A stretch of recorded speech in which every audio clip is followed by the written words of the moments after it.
अस्सलामुअलैकुम फ्रेंड्स, कैसे हैं आप सब लोग। उम्मीद है आप सब लोग खुशबाश होंगे और अपनी ज़िंदगी में आने वाली छोटी छोटी खुशियों को अच्छे से सेलिब्रेट कर रहे होंगे।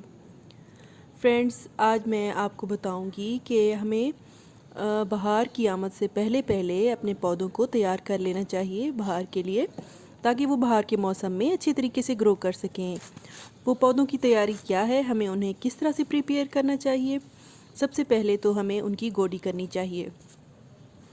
फ्रेंड्स, वीड्स और गैर ज़रूरी पौधे जो आपके पौधों में बिन बुलाए मेहमान की तरह ग्रो कर जाते हैं, उनको साफ़ करना बहुत ही ज़रूरी है। हर हफ्ते फ्रेंड्स, आप अपने पौधों की गोडी करें, बल्कि बाहर से पहले तो आप अपने सारे पौधों की एक दफ़ा गोडी कर लें। पौधों के साथ उगने वाली जड़ी बूटियाँ न सिर्फ आपके पौधे के हिस्से की खुराक और पानी वगैरह इस्तेमाल करती हैं, बल्कि कीड़ों और बीमारियों के फैलाव का बायस भी बनती हैं। इसलिए इब्तदा से ही जड़ी बूटियों का मौसर तदारुक बहुत ही लाजमी है। जड़ी बूटियों के निकलते ही घर पर ही आप खुरपा वगैरह की मदद से उन्हें जड़ से निकालते रहें।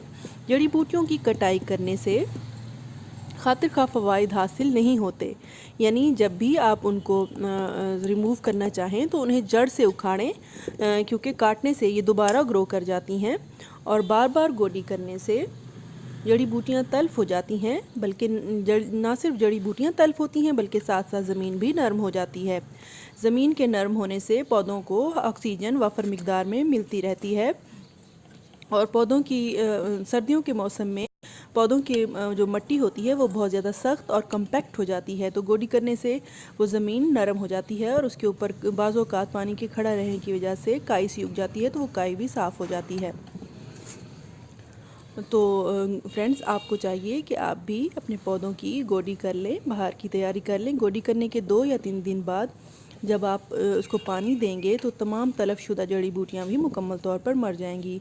मैंने सोचा कि मैं भी अपने पौधों की गोडी कर लूँ, तो आज मैंने स्टार्ट किया है अपने पौधों की ज़मीन को। मैंने सोचा मिट्टी को नरम किया जाए और जो इसमें गैर ज़रूरी जड़ी बूटियाँ वगैरह उगी हुई हैं उनको भी साफ़ करूँ।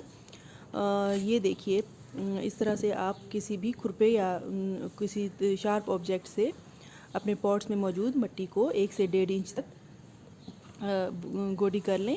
और इस बात का ख्याल रखिए कि आप जड़ों को, पौधे की जड़ों को डैमेज ना करें।